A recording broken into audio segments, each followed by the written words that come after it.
Jaallatamoo fi kabajamoo maatii keenya attam jirtu nagaa keessanii fayyaa keessanii attamii jiruuf jireenyi oolmaan waan dhuftaniif baay'ee sin jaalladna baay'ee sin galateeffanna yeroo hundumaa waan nu wajjin nu bira taataniif waan gareen keenya tokkummaan keenya waan dagaaguuf waan lalisuuf baay'ee gammannaa baay'ee isinitti boonna. Seenaa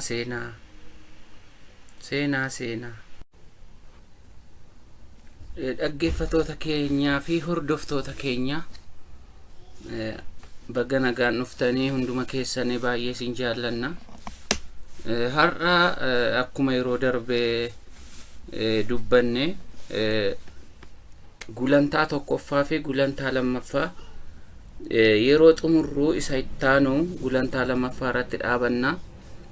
Inni gulantaa lammaffaa maal inni yeroo monetizationii koongiraanuun jedhu yookiin yeroo baga gammadde jedhee viidiyoo kee monetize gochuu dandeessa viidiyoo keessan monetize gochuu dandeessu jedhee fideeti yeroo inni nutti himu maal goona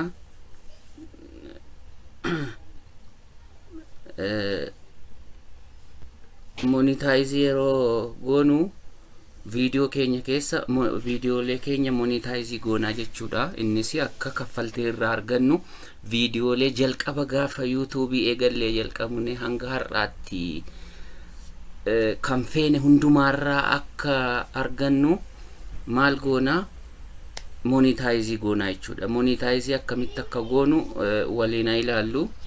Amma kuni maalidha chaanaalii keenya otuu viidiyoon keenya kan nuti feene otuu monetize ta'in akkasidha jechuudha. Kunoo visibility jedhe public achiiti restrictions nan jedha date jedha views jedha comments jedhe asumaan achi deema. Gaafa monetize taanu kunoo laaddotti kana gidduu dhufee galaa jechuudha. Visibility restriction giddu monetization kan jedhu barreeffamni mata dureetti gala. Isa booda viidiyoo keenya hundarra mallattoon doolaarii inni saa irra muraa fakkaatu dhufee taa'a jechuudha. Isarra erga taa'ee booda off ta'ee taa'a. Mallattoo doolaarii sana nuti maal goona on goona jechuudha. Amma kana gidduu galaa jechuudha. Gaafa inni koongiraa jedhee baga gammaddeedhee nu mirkaneessu yeroo nu mirkaneessu maal ta'a kana gidduu dhufee monetization jedhu in gala jechuudha. Kana gidduu isa booda mallattoon doolaariin ta'a. Kunoo yeroo amma gaa monetize taane irraa jechuudha. Yeroo monetize taanu argitanii kunoo visibility isa jedhuuf public visibility jedhuu fi kunoo monetization jedhu argitee mata duree argitanii mata duree asitti galche. Restrictioniin immoo yaa viidiyoo nuti hojjenne akka copyright ta'eef hin taane qulqulluu ta'uu isaadha nan jechuunsa jechuudha. Wanti si dhorku hin jiru jechuudha. Restrictioniin nan jechuunsa. Amma kunoo mallattoo doolaarii kana bira onii godhameera jechuudha. Amma viidiyoon abbaa kanaa yeroo ilaallu viidiyoon abbaa kanaa yeroo ilaallu monetize ta'eera. Nuti maal goonaa dhufneeti akkamitti akka salphaatti kan nuti monetization goonu karaa meeqa jira? Karaa lama jira jechuudha. Inni tokko kunoolaa congratulation jedha mata duree kana irratti. Kunillee waa'ee pin koodiiti. Gaafa sinii qaqqabu gaafa monetization kongiraan isin dhufumaa jedha. Congratulations jedheeti asii ilaaddootti kanatti learn more jedhe asitti monetize your videos jetti ilaaddootti kanatti asitti immoo dismiss etti. Amma dismiss yoo jette yoo dismiss yoo jenne maal ta'a? Monetizing tuun godhini hafne yeroo kana monetize your videos iseen jettu kun hin baddi jechuudha. Kanaaf maal goona dhufneeti tokko tokkoon on goona jechuudha. Garuu hanga gaafa yoo balleessuu baanne monetize your videos ila kun oddotti kanatti iddoo karsariinanii totochoosaa jiru kana monetize your videos yeroon jedhu dhufee maal godhaa kan akka jirutti ofii isaatii on naa godha jechuudha. Argite kana mallattoo doolaarii kan ofii isaatiin on naa godha jechuudha. Yoon garuu tuun beekin dismiss ishee kana yoon tuqe balleessii haqii kunoo asa congratulation naan jette kana asirraa haqee yoon jedhe garuu hin jiru waan ta'eef maalan godhaa dhufeen akkasin godha jechuudha. Video tokkoon inni kun yeroo video feenudha laanne kun video monetization kan jedhu kun attamidha. Inni kun maal goonaa akkatti monetization godhanidha. Kun ooni gaafa nuti goonu kuno irras jalqabarrattis gidduurrattis kan jedhu jalqabarrattis gidduuttis beeksisni narraa dhufu video koorraa dhufu kan jedhudha jechuudha. Inni kun ilaanni kun dhumarrattis viidiyooleen irra hin darbamne viidiyooleen irra darbaman narraa dhufu jechuudha. Ishee kun immoo gidduutti dhufudha la during video mid roll. Isheen kun manage mid rolling kun akkamitti akka guuttattan itti dhufna jechuudha. Manage mid roll isheen jettu kun video daqiiqaa 8 ol irraa olii malee isaa gaditti hin dhuftu la. Isheen kun isheen mallattoon cuquliisaa manage mid roll isheen jettu kun video daqiiqaa 8 fi isaa ol irratti dhufti malee daqiiqaa 8 gadi taanaan daqiiqaa 8 kan hin guunne video isheen kun hin dhuftu jechuudha. Isheen kun maal jechuudha? Kuni keessa gidduu naqachuu hin dandeenyu jechuudha. Garuu beeksisni uma irraa dhufa jalqabarrattis gidduuttis dhumarrattis hin dhufa. Achi maal goonaa sakana asirratti gaafa monetization nu dhufu kana xumurree darbina. Congratulations, you joined YouTube partner program jedheeti cuquliisaan kun ola akkasitti barreessa dalga kana mata duree studio keessanii yookaan YouTube keessanii irratti jechuudha. Asii maal jedha dotti kana monetize your videos dismissed. Yetuun beekiyyoo dismiss tuxxanii booda harka keessaniin keessa naqattu monidhaxxaniit viidiyoolee keessan on goottu jechuudha. Mallattoo doolaarii duraatti sana. Garuu yoo isin akkasumatti keessanii utuu dismiss hin jedhin monetize your videos jedhan jettan isatu dhufeeti mallattoo doolaarii sana on isa godheedu automatically dhuma hunduma video keessanii on irra isinii godha jechuudha. Tole amma yeroo video feenu immoo akkasitti monetize goona la. Kana immoo yeroo video haaraa fudhan monetization on gaafa goonu akkasitti dhufa. Daqiiqaa 8 ol taanaan isheen kun hin dhufti. Akkamitti akka gidduu naqattan itti dhufna. Isa booda itti dhufne kunoola gaafa daqiiqa videoon keenya daqiiqaa 8 ol taanaan ishee manage mid rolls jettu sana rukunnaa jechuudha. Gaafa rukunnu maal goonaa la akkasitti ilaannan akkasitti gidduu naqattaa jechuudha. Naqannaa jechuudha beeksisa. Kunoola sararree gugurraacha irra dhaabbate kun lafatti beeksisni narra naafa dhufu jedhee ani naqadheedha jechuudha. Kunoo anamma akkasittiin baay'atu garuu isinitti agarsiisuuf jedheen akkasitti itti daddabale malee akkasitti itti baay'isuun warra viidiyoo koo laalu sin nuffisiisa jechuudha. Beeksisni yeroo akkasitti baay'atu malee akkasitti gidduu naqatu jechuudha. Kunoo mallattoo doolaarii kana rukuttaniiti ad break yeroo jettu sararrirra sinii bu'aa achirratti ad break edhaan deemtu. Jalqaba kana eegaltan garuu mallattoo doolaarii yeroo rukuttu isa booda kunoo ad break dhumase kana rukuttu beeksisni keessa sinii galaa deema. Amma kuni viidiyoo keessan daqiiqaa 8 ol hamma barbaade yoo ta'u daqiiqaa 8 ol akkaataatti keessa naqattanidha. Laa kun akkaataatti keessa naqattanidha. Akkasitti beeksisa keessa naqattu jechuudha. Maaliif beeksisni yeroo irra isinirra dhufu waan galiirraa argattaniifidha jechuudha. Akka itti viidiyoo keessan gidduu naqachuun kan inni barbaachisaa ta'eef. Achi akka kana baay'ee gobbisee yookaan baay'ee gobbuu godhee keessa naquun ammanatti hin deeggaramu. Garuu akka ilaalluuf jedheeni isa booda dhumarratti seeviin jedha jechuudha. Argitanii kontiiniyuu nan jedha, isa booda seeviin jedha jechuudha. Gaafan keessa naqee gidduu naqadhee gaafan xumuru seevi jedheen keessaa ba'a jechuudha. Isa booda viidiyoo koo gadan lakkifadha jechuudha. Kuni liiviif miti, viidiyoo yeroo feenudha. Dubbii keenya irratti yeroo liivii sa'aatii 24 booda erga feenee yookaan erga liivii finnee sa'aatii 24 booda akkasitti keessa naqachuu dandeenya liivii. Isa liivii galleechuu. Isa viidiyoo feenu garuu yookiin otuu fe'aa jirru yookiin feenee xumurree akkasitti keessa naqachuu dandeenya. Kuni isa kamiifidha? Liiviif sa'aatii 24 booda akkasitti keessa naqannaa jechuudha.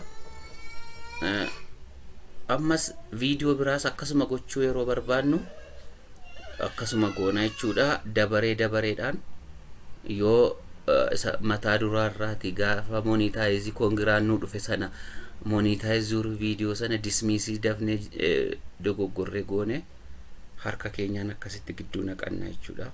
Karaa lamaanii monetize goona yoo barbaanne mallattoo doolaarii irra rukutuudhaan, yoo barbaanne immoo mallattoo irsaasee rukunne detailsisee jettu mallattoo doolaarii erga rukunnee booda akkasitti ol harkisneeti akkasitti kun ol harkisneeti monetization kanarra rukunneeti monetize godhachuu dandeenya jechuudha. Karaa keessa naqachuufis yeroo viidiyoo feenu monetize godhachuufis akkas gochuu dandeenya jechuudha. Yoo barbaanne mallattoo doolaarii achuma erga rukunnaa, yoo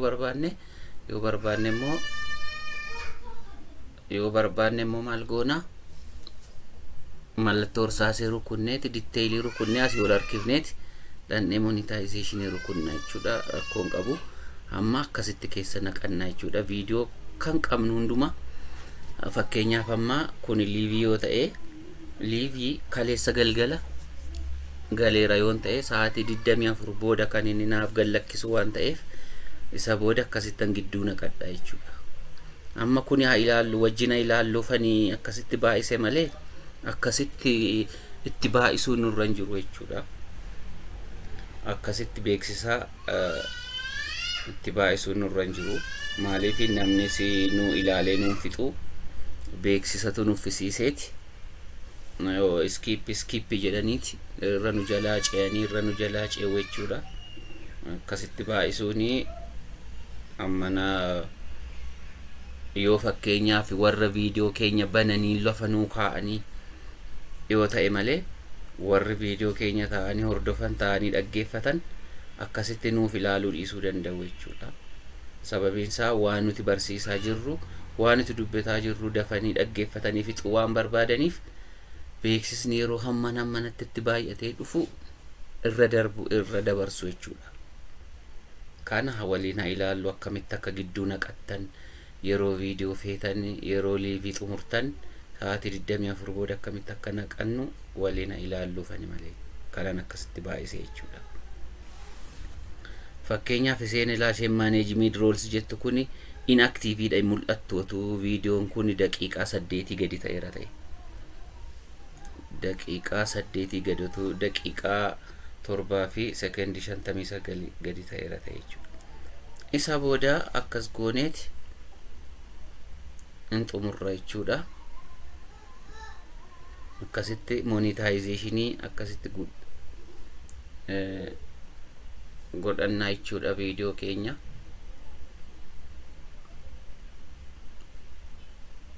Akkasitti monetizationii godhannaa jechuudha gabaabamatti. Amma immoo maal ilaallaa? Amma immoo pin koodiin yeroo dhufu maal fakkaata? Pin koodiin keenya poostaadhaan yeroo dhufu maal fakkaata? kunoo kana fakkaata jechuudha. Xalaani yeroo nuu dhufu kana fakkaata. Teessoon jira, maqaan abbaa jira, poostaan jira, biyyi jira. Isa booda akkasitti jechuudha mana poostaatii deemnee kan fudhannu jechuudha. Gadi galagalee olin naannessa akkasitti dhufa jechuudha mana poostaatii yeroo fudhannu kana fakkaata jechuudha bifni isaa bifni pin koodii keenya kana fakkaata yeroo dhufu kana fakkaata jechuudha. Pin koodiin kan yeroo nuuf ergamu teessoo keenyaan kana fakkaata jechuudha. Akkaataan itti ciranii mataa isaa qaba jechuudha. Akkaataan itti hiikan kunoo agarsiistuu kanaan callisanii dhuman tarsa'amu, callifamee hin tarsa'amu. Akkaataan itti tarsa'amee pin koodiin sun keessaa ba'u irra jira. Agarsiistuu kana hordofnee jechuudha kan keessaa baafnu jechuudha.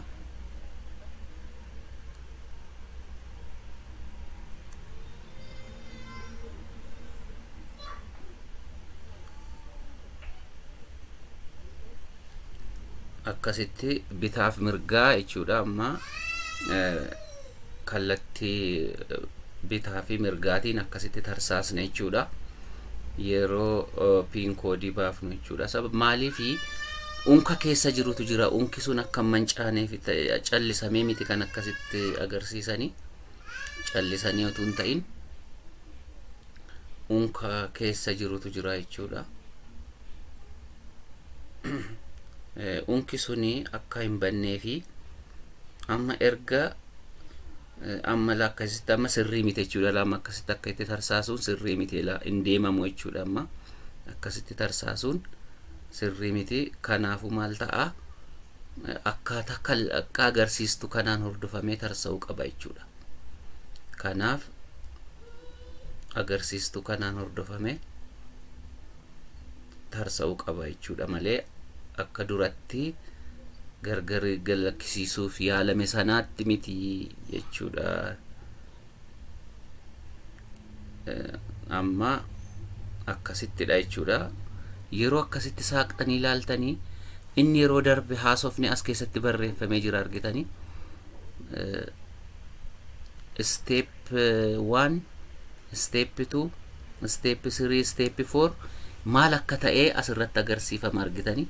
Gulantaa tokkoffaa, gulantaa lammaffaa, gulantaa sadaffaa, gulantaa arfaffaan asirra jira jechuudha argitanii. Kanaaf kan akka amma argametti hin tarsa'amne jechuudha.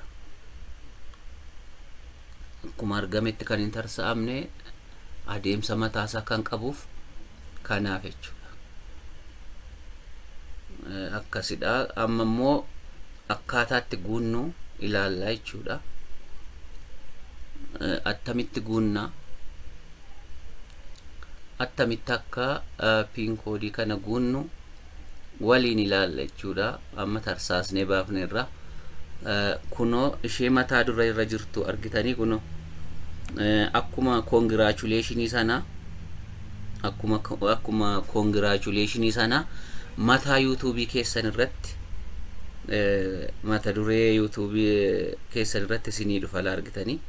Gaafuma biyyatti posta pin koodii keessan isinii erge kana isinii erga kana isinii erga kana irratti fida jechuuko YouTube irratti mata duree YouTube keenya irratti kana fida. Important de please sign in to your AdSense account to verify your address using the pin code mailed to your billing address jedha. Achi isa booda kaffaltiin si raawwata.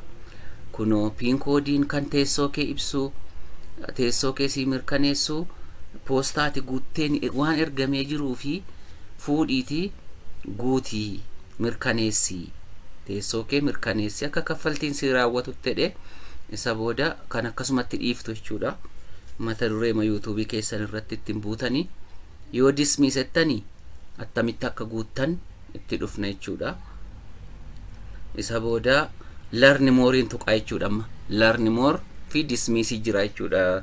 Pin code yeroo ergamu mata duree YouTube keenya irratti kan mul'atu learn more fi dismiss dha. Isa booda maalan godha learn more tuqaa jechuudha. Learn more gaafan tuqu kunoo lanaa fide jechuudha. Learn more gaafan tuqu eessatti nageesse AdSense account itti nagalche jechuudha. AdSense account itti kallattiidhumaan takka kallattiin isin galchuu dhiisuu danda'a yookiin password isin gaafachuu danda'a takka isin gaafachuu ta'a. Isa booda kunoo kallattiidhaan AdSense itti nagalche AdSense account kootti nagalche amma pin code isa duratti saaqee baase sana asirratti guuta jechuudha. Kunoo kana fakkaata unkisaa dhufnee gaafa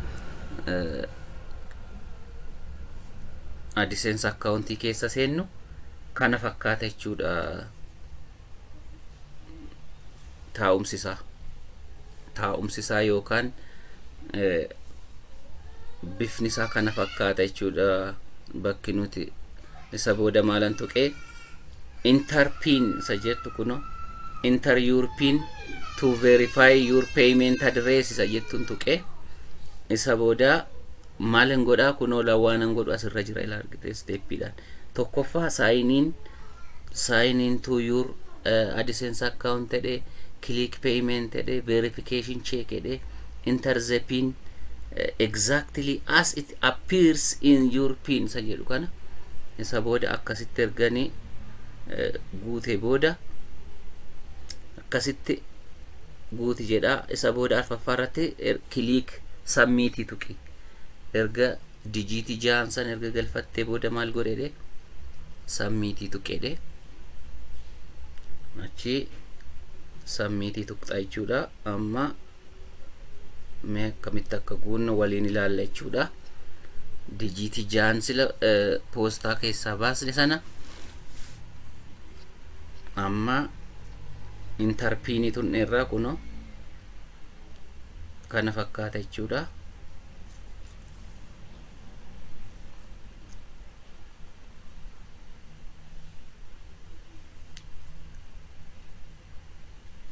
Kunoo bakka kaffaltiin keessan doolaariin keessan taa'u gaditti maaltu jira verify jetti laa kunoo argitanii verify your billing address jetti laa kunoo verify billing we mailed you ettet guyyaa isin ergite we mailed you a pin on October 27 2021 jetti argitanii guyyaa isiniif ergite isa booda verify see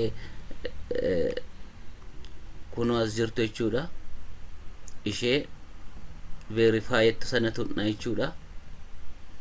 Verify kana tunna kunoo guyyaa torban lama hanga torban afuriitti tura.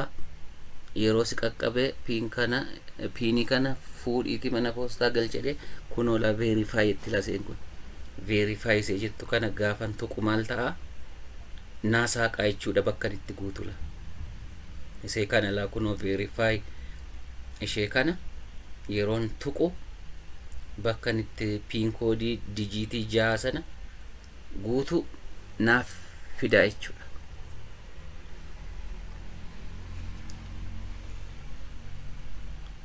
Kuno address verification jedha. Kuno it needs attention jedha argite of eeggannoo godhe it needs attention jedha kuno laasitti achi address verification jedheeti barreeffama diimaadhaan it needs attention jedhe of eeggannoodhaan utuu hin dogoggoratin digiti 6 akkas gootee guutta jechuudha. Kuno guyyaan barreeffamees jira, adreesaan itti ergaas jira, teessoon itti namanni itti ergaas jira. Ani kuno digiti arfan kana digiti dhiifama digiti 6 kana erganii galchee booda maalan jedha submit jedha jechuudha. Submit jechuun fudhadhu jechuudha.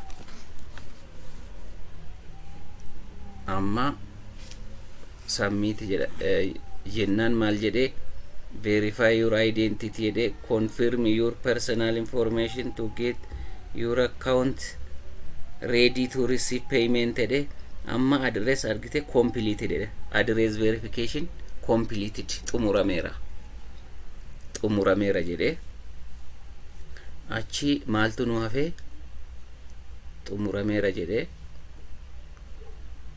kunoo xumurameera nu harkaa fudhateera amma kan nu hafe maalidha baankii faa amma erga kana galfanne booda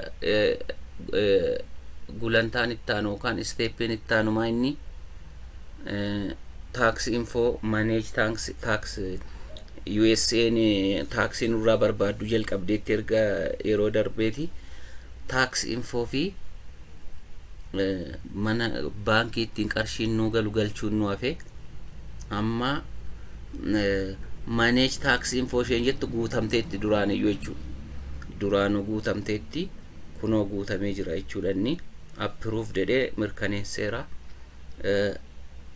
September 2 2021 guutameedha kunoo teessootti guutameedha submit new form yoon kana jijjiiruu barbaade kunoo submit new form jedha jechuudha yoon jijjiiruu barbaade akka carraa ta'e guutameera jechuudha asirratti guutameera jechuudha kunoo kana fakkaata erga guutamee booda certificate isinii kenna certificate isaa maal akka fakkaatu mee waliin ilaalla jechuudha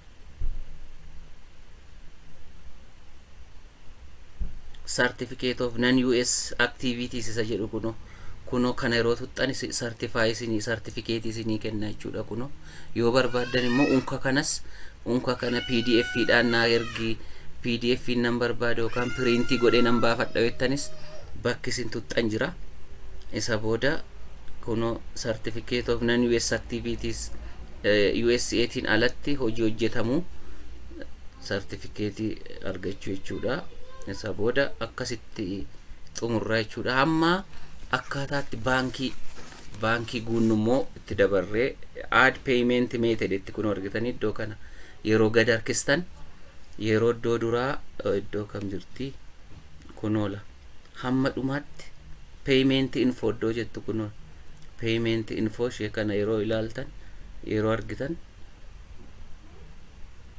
maaltu dhufaa kunoo add how you get paid jedha mata duree irratti how you get paid jedheeti akkati galchuu qabdu sitti himaa add payment method tooftaattiin kaffaltiin siif raawwatamu galchi jechuun yaa'u karaattiin argannu jechuudha isa booda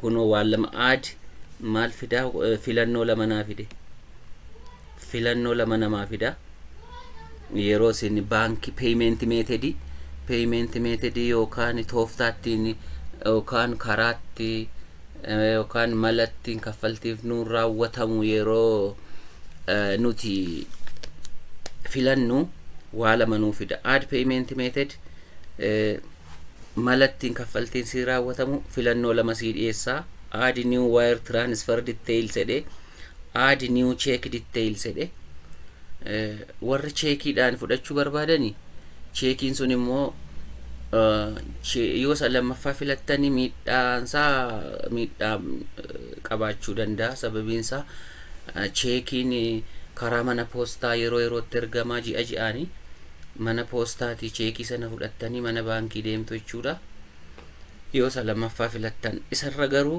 ani isa jalqabaa akka filattanan isinii jajjabeessa isinii filadhaa add new wire transfer details jechuun lakkoofsa baankii kootti naafa ce'u naafa galu baankii keessan irraa baankii kootti transferii naafa ta'u jechuudha hiikisaa jechuudha inni tokkoffaan kun baankiin keessan irraa kaffaltiin anaaf kaffalamuu malu naafa ce'u akkaawuntii kootti baankii lakkoofsa baankii kootti jechuudha isa booda isa tokkoffaa filachuu qabdu jechuudha malee isa cheekii yoo filattani isa booda add wire transfer details gaafanii tuqe maaltu dhufa kunoola unkanaa saaqe jechuudha. Tole unki kun maal qaba? Unki kun maal faa qaba? Beneficiary ID optionalidha. Kun optional jechuun dirqama sirra hin jiru jechuudha guutuudhaaf. Beneficiary ID jechuun waraqaa eenyummaa keessanii jechuudha. Dirqama miti jechuudha. Kana guutuuni optional jedhee raammattu keessatti yoo dhiifte sin dandeessa, yoo guutte sin dandeessa, dirqamni sirra hin jiru. Achiiti kunoo isa lammaffaarraa jalqabna jechuudha. Inni lammaffaan maal jedha? Name on bank account, lakkoofsa baankii sanarra maqaa jiru. Kunoo lakkoofsa baankii sanarra maqaa jiru.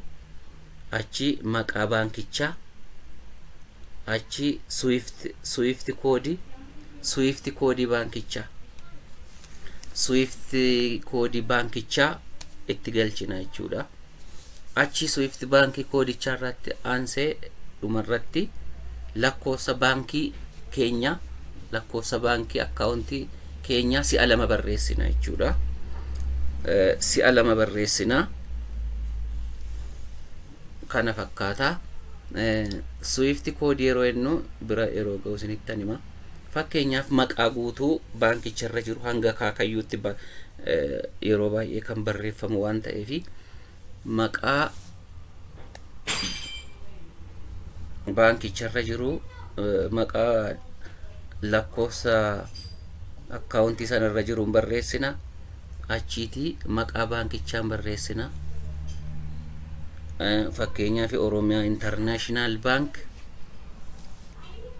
Oromiyaa International Bank jedha asirratti kan guuttate abbaan kana. Swift koodiin Oromiyaa International Bank oriireettaadha. Oriireettaadha argitanii, oriireettaadha. Achi lakkoofsa baankichaa si'a lama barreessina jechuudha. Tokko jalqaba irratti, tokko sarara jalqabaa irratti itti daballee mirkaneessuudhaaf sarara lammaffaa irratti barreessina jechuudha. Akkasitti si'a lama barreessina jechuudha. Fakkeenyaaf kan Awaash baankiin Awaash swift koodiin isaa maalidha? Awwineettaadha fakkeenyaaf. Spellingii isaa isinintena online isaanirra laaluu dandeessu. Google irratti Awaash baankii saaqxanii swift koodii isaa laaluu dandeessu jechuudha. Kan Oromiyaa warri barbaadanis akkasuma kan baankii biraas warri barbaadani Google marra ilaaltu jechuudha. Website isaanii erga saaqxanii booda isarraa swift koodii isaanii argachuu dandeessu jechuudha. Isa booda kunoo lakkoofsa tuun dogoggoriin si'a lama barreessina jechuudha. Lakkoofsa wal fakkaata. Isa booda akkasitti guunnee erga xumurree booda maal goona? Seevenna. Set as primary payment method innet seevenna jechuudha. Akkasitti seevi godhanna. Kunoo amma argitanii akkasitti taa'a jechuudha. Amma asitti yeroo akkasitti taa'u akkasitti mul'ata jechuudha argitanii. Wire transfer to bank account dha kanan filadhe akkasitti naaf taa'a jechuudha. Google accountii koo keessa yoon haquu barbaade removing tuqaa, yoon edit gochuu barbaade fakkeenyaaf lakkoofsa ta'e dogoggoree yookiin maqaa baankii maqaa accountii sanarra jiru dogoggoree yoo ta'e yookiin lakkoofsa dogoggoree ta'e yookiin swift koodiin dogoggoree yoon ta'e maalan godhaa? Edit san jedhuun tuqaa. Yoon immoo baankii jijjiiruu barbaade remove isa jedhu kanan tuqaa jechuudha. Remove kana tuqeen isa booda add payment method kanan tuqaa jechuudha. Isa kunoo laasa kophaa seesee as jirtu kana iseen tuqaa. Add payment method kanan tuqaa jechuudha. Remove ergan godhee booda yoon baankii kana hin barbaadu kan biraan galfadha yoon jedhe, yoon immoo baankii kanan naa ta'a garuu waanan dogoggoree jira, waanan sirreessu jira yoon jedhe immoo editiin tuqaa jechuudha. Edit gaafa isin jettan isin geessa jechuudha. Isin guuttan sana qopheessee isin eegaa dhaxxanii editii gootu jechuudha.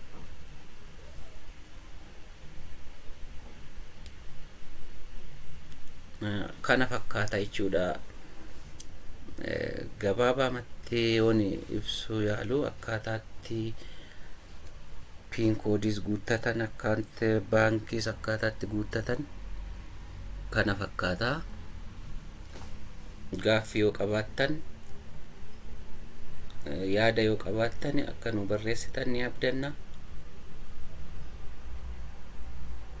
Amma itti aansinee immoo maal ilaallaa? Kanatti aansinee fakkeenyaa fi ani piin koodii isa jedhu haqeera yoon ta'e, piin koodii isa jedhu mataa yuutuubii koorra, mata duree yuutuubii koorra, mata duree yuutuubii koorraa badeera yoo ta'e akkamitti akkan guuttadhu ilaalla jechuudha.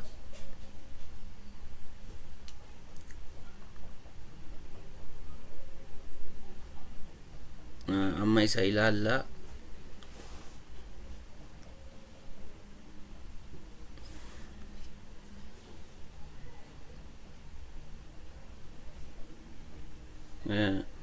Amma fakkeenyaa fi yeroo piin koodiin fakkeenyaaf ji'a 3 turuu danda'a, ji'a 4 turuu danda'a, ji'a 2 turuu danda'a. Hamma sanatti ani beekees ta'ee yookiin dogoggore isa mataa yuutuubii koorraa ani duratti isinitti agarsiise verify sana, verify isee jettu barreeffama cuquliisaan jirtu sana yoon haqeera ta'e eessaan haqee taa'eera. Garuu piin koodiin immoo gaafa inni naa dhufu, piin koodiin immoo gaafa naa dhufu akkaataa itti guutu ilaalla jechuudha. Inni sun yootuu saaqatu achirraatiitu naqin yoo turre baay'ee nu salphisaa.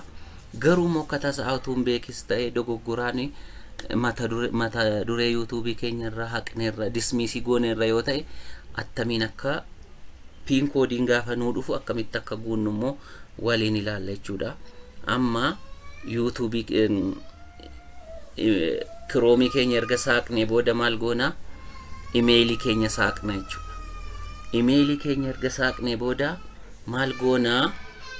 Isa gaafa erge sana jechuudha, gaafa piin koodii nuuf erge sana imeeliis nuuf ergeera. Imeeliidhaanis nu beeksiseera, ergeera jedhe. Isa booda ergeera jedhee waan nu beeksiseef kunoo achi hin saaqna jechuudha. Isa saaqneeti imeelii keessa linneeti, imeelii keenya saaqneeti isa saaqna jechuudha, isa bannaa jechuudha. Isa achi kunoo keelloodhaan isee keelloodhaan halluu keellootiin isee dibamte kana irra rukunnaa jechuudha. Verify your address isee jettu kana irra rukunnaa, irra bannaa jechuudha. Yeroo erga akkaataatti dura sitti agarsiise sana poostaa saaqnee piin koodii keenya saaqnee harkatti qabannee booda akkas gooneeti baafna jechuudha. Isa booda verify gaafa jennu maalluu fida? Kuno bakka isa duraa sana nu geessa jechuudha. Akkas gaafa goonu verify tuqne, verify irra gaafa akka itti rukunnu maal ta'a?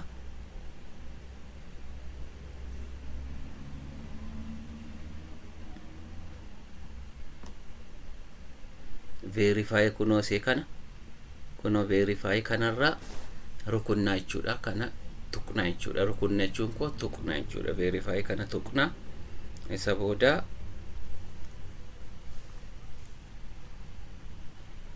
kunoo verify ishee kana kunoo yooma akka ergame jira.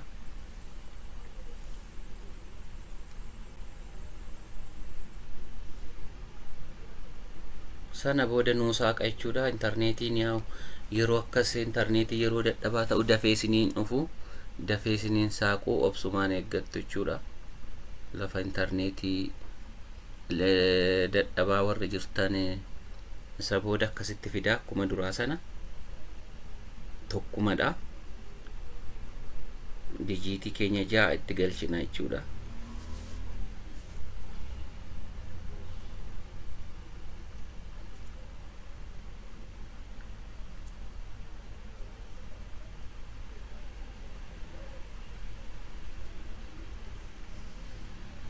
Erga dijiitii dijiitii jaatti galchinee booda submit ennaa jechuudha. Submit gaafa jennu kunoo completed address verification completed jedhe jechuudha. Completed jedhe amma xumurre jechuudha. Verify godhanneerra jechuudha. Pin koodii keenya galfanne verify godhanneerra. Amma gara manage tax info tti galla jechuudha. Amma manage tax info amma duratti guutameera inni darbine hamma garuu ilaaluu qabna. Irra deebinee ilaaluu qabna. Isa kana yoo guutameeyyuu akka haaraatti irra deebinee guutuu dandeenya waan ta'eefi irra deebinee haa ilaallu jechuudha. Manage tax info kana akkaataatti guutamu baay'ee salphaadha. Yoo tokko dogoggortanii tokko guuttanillee isin hin deemsisu. Isin deebisa waan ta'eef sa'in salphata innee abdanna. Kunoo kunis guutameera akka carraa ta'e garuu isinitti agarsiisuudhaaf maalan tuqaa submit new form kanan tuqaa jechuudha. Sababiin isaa kunis guutameera. Kuni November 7 yooma kana ji'a tokko kana jechuudha kan guutame. Submit new form gaafan tuqu akka haarattanii unka dilaalaa USA akka haarattanii jedha jechuudha. Isa booda maal fida maal jedha gaafani submit new form gaafa jedhu password isin gaafata jechuudha. Password isin gaafata. Password galchitaniiti isa booda saaqqattu jechuudha. Banattu jechuudha. Isa booda inseentu jechuudha malee inseentu.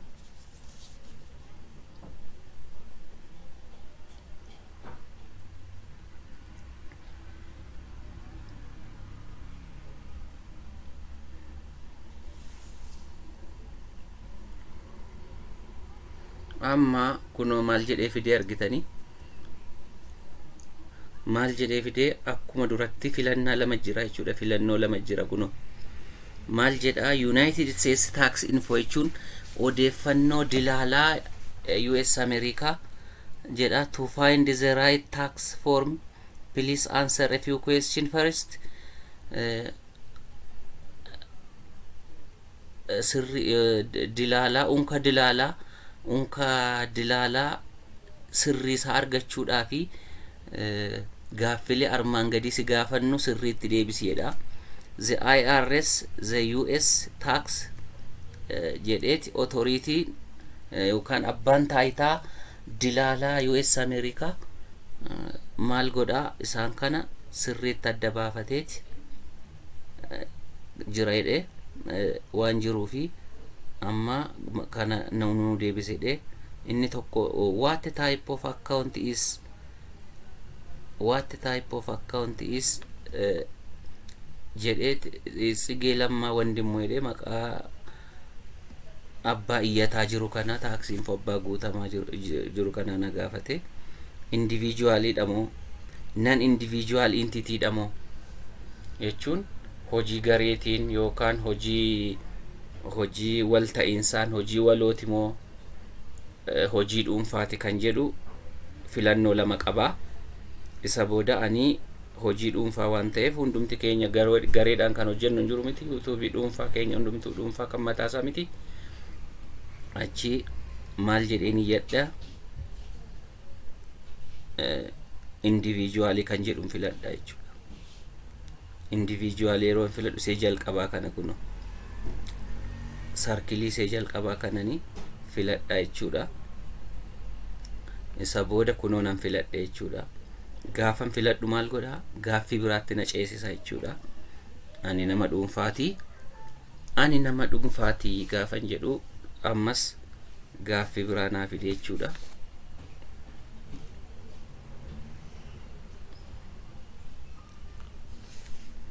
Gaaffiin biraa inni fide maal jedha kunoo gaaffiin biraa inni fide nama dhuunfaa taateetti jedhe. Nama dhuunfaa erga taate are you a citizen or resident of the United States? Ati lammii US Amerikaati moo jiraataa US Amerikaati naan jennaan lakki miti noon jedhe isa lammaffaan filadha jechuudha. No ani lammii achiis miti jiraataa Ameerikaas mitiin jedhe isa lammaffaan filadhe jechuudha. Intarneetiin waan baay'ee laafaa waan ta'eefi dafee hin saffisu jechuudha. Achi maal jedhe select W8 tax form type. Amma W8 tax form siif mala erga gaaffilee armaan olii irra dhaabbanne gaaffilee armaan olii CDS irra dhaabbanne W8 tax form to siif mala jedhe based on your answer your previously selected answers a W8 form is needed jedhe. Kanaafuu inni tokkoffaan maal jedha W8 BEN moo W8 ECI to siif mala jedhe. W8 BEN maal jedha this form is most commonly used by non-US residentials and would also be used to claim tax treaty benefits jedhe. Achumaan inni lammaffaan immoo maal jedha this form is most commonly used by a non-US business entity or individuals that earn income related to US trade or business jedhe. Ani isa lammaffaa isa jalqabaan filadhe jechuudha. W8 BN filadhe. Isa booda isa jalqabaa kana sarkilii isa jalqabaan filadha. Isa booda garamitti akka nu geessu ni ilaalla jechuudha.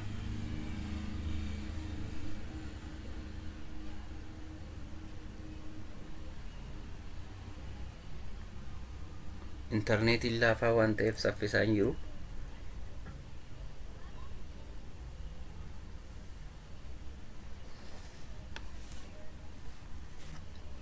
Achi isa jalqabaa gaafan filadheen start W8 BN formin jedhe.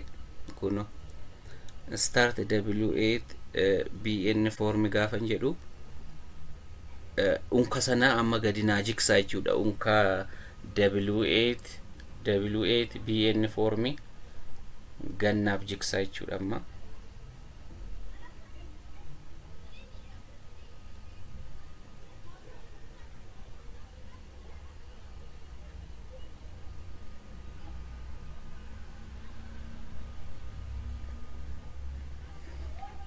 isa booda maal jedha kuno isa booda maqaan jira tax identity jedheeti. Maqaan jira maqaa guutuun jira. Achi DBA dha. DBA jechuun ammattuu keessatti doing business as name or disregarded entity jedhe. Yookaan maqaa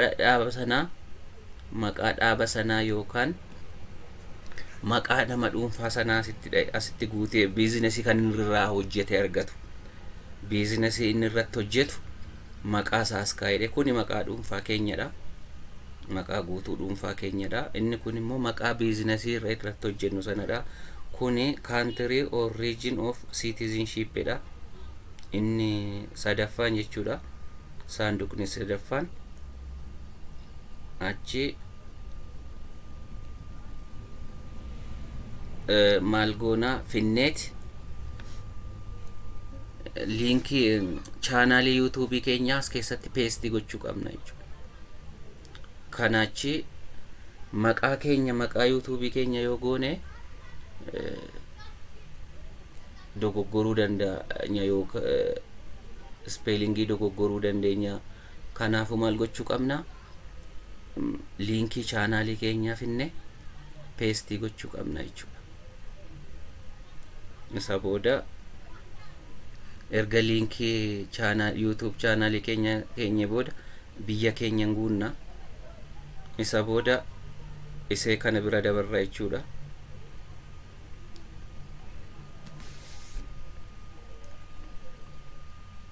Isa booda erga saanduqa kana sadan qofa asitti kan guunnu waan biraa waan guunnu hin qabnu.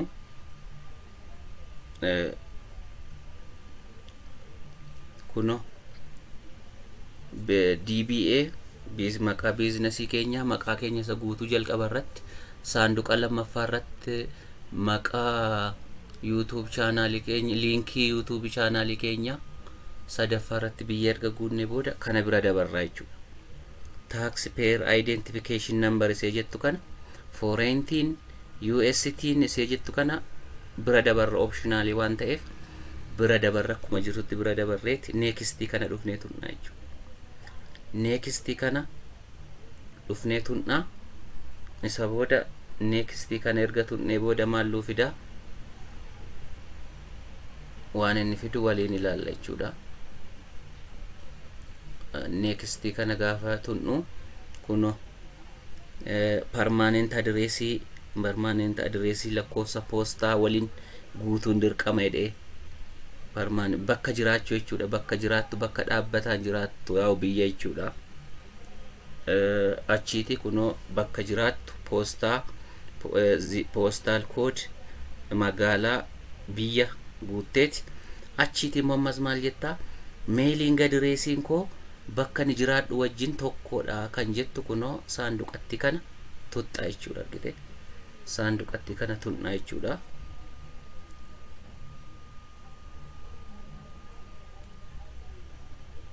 isa booda seendennaa jechuudha.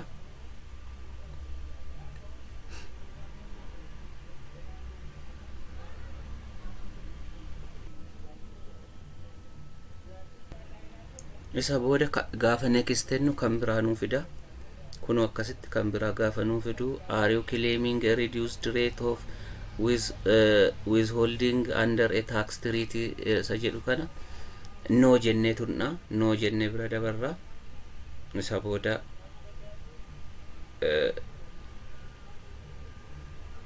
no jenne gaafa bira dabarru kuno akkasitti nuu fida.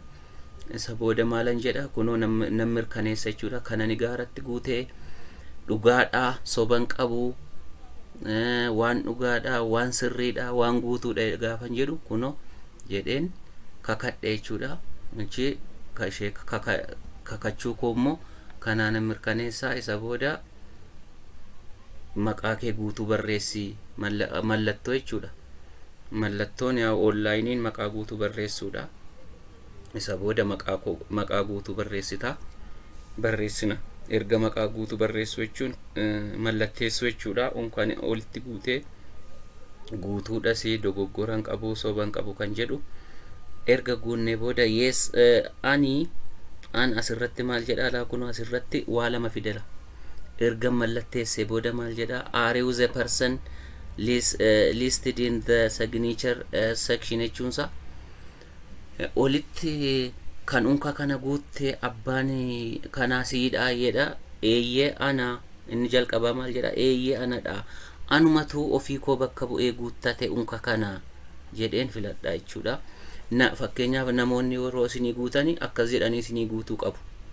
Akka rakkinni isin jalaa akka isin jalaa hin bannetti anadha jedhaniiti akka isin ta'anitti isinii guutuu qabu malee isa lammaffaa akkan filanne lakki ani fakkeenyaaf asitti maal jedha lakki ani kanan unka kana mallatteessaa jiru unka kana guutee mallatteessaa jiru abukaatoo isaatii yookaan bakka bu'aa isaatii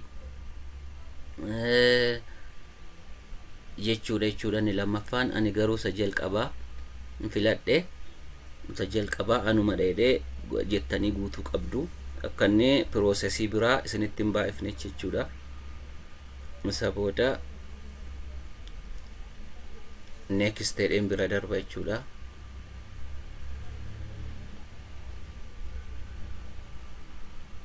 Erga achiitii immoo maal jedhe kan biraa fide ammoo maal jedha has individual or entity identified in the tax section for Google irratti kan hojjetaa jirtu USA keessa moo USA'n aladha lakki ani USA'n aladha ani USA'dhaan aladha kunoo nan mirkaneessa kana ani hojiin Google irratti hojjetaa jiru USA'tiin aladha jedheen kunoo nan kakadha jechuudha. Ammas kunoo asitti achi sittaansitee maal jettaa kunoo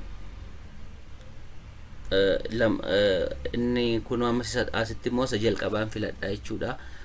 Ani kananii taaksii odeeffannoo taaksii kana kennaa jiru kaffaltii amma yoonaatti hin arganne akkaawuntii koo kaffaltii amma yoonaatti hin arganne isa jedhu isa jalqabaan filadhaa. Ittaansee immoo kunoo kana booda waa'ee dilaalaa waa'ee taaksii kana ilaallate waraqaadhaan yookaan xalaadhaan hin barbaadu onlaayiniidhuma naa wayya jedheen kunoo I accept the paperless isa jedhu kunoo waraqaa maleessa kan ta'eni naa wayyaa jedheen kana filadhaa jedhuma irratti isa booda submit jechuun fudhadhu jechuudha. Isa booda submit jedheen galchaa jechuudha.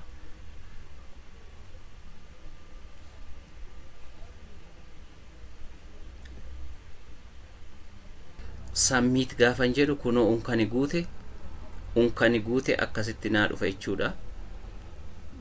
Kunoo unkani guutaa oole akka kanatti approved jedhee naa mirkanaa'ee kunoo akkasitti ta'a. Certificate yoon barbaade kunoo certificate of non USA activities jedhu kanan tuqaa. Isa booda PDF dhaan naaf kenna jechuudha. PDF dhaan kunoo akkasitti baaseeti naaf kenna jechuudha.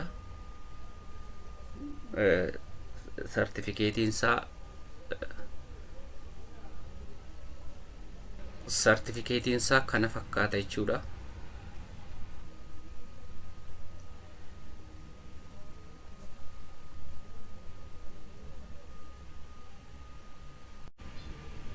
Egaan gaaffii yoo qabaattan yaada yoo qabaattan nuuf barreessaa. Waan irra deebinuus jiraate nuuf barreessaa. Horaa bulaa.